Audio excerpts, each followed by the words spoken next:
Une douceur en mode street food, avec le chocolat comme ingrédient principal. L'une des créations que l'équipe belge présentera à la sélection européenne de la Coupe du monde de la pâtisserie.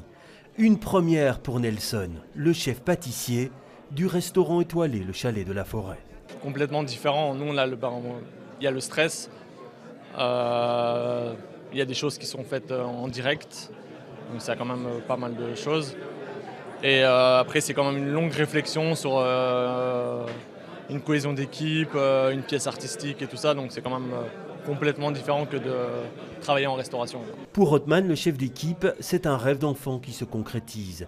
Lui officie dans les ateliers du Saint-Aulay. Mais depuis le mois d'août, pratiquement tous les jours après le boulot, il passe le plus clair de son temps avec ses deux complices pour mettre au point les desserts qu'ils présenteront lors de l'épreuve. Cette année, ils nous ont imposé une tarte tatin revisitée. Donc tarte tatin, on sait tous c'est quoi une tarte tatin, mais revisitée.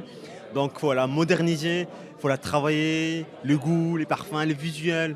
Il y a aussi une pièce artistique en chocolat à faire, une pièce en sucre aussi à faire, une pièce sculptée en glace aussi à faire, plus un dessert à l'assiette. Il y a beaucoup de travail en 5 heures. Des pièces que nous ne verrons pas, ils en réservent la primeur au jury. Ils les ont peaufinées avec leur coach, Marc Ducobu. On a fait plusieurs pièces, beaucoup d'essais, recommencer, voir la structure, si elle est assez solide.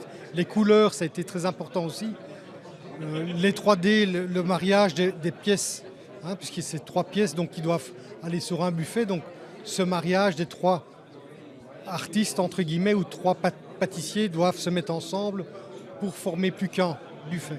Leur dégustation ce midi a en tout cas fait l'unanimité. Ce week-end à Versailles, ce sera une autre paire de manches. S'ils font partie des 5 équipes sélectionnées, ces 3 passionnés participeront au Mondial de la pâtisserie à Lyon en janvier 2027.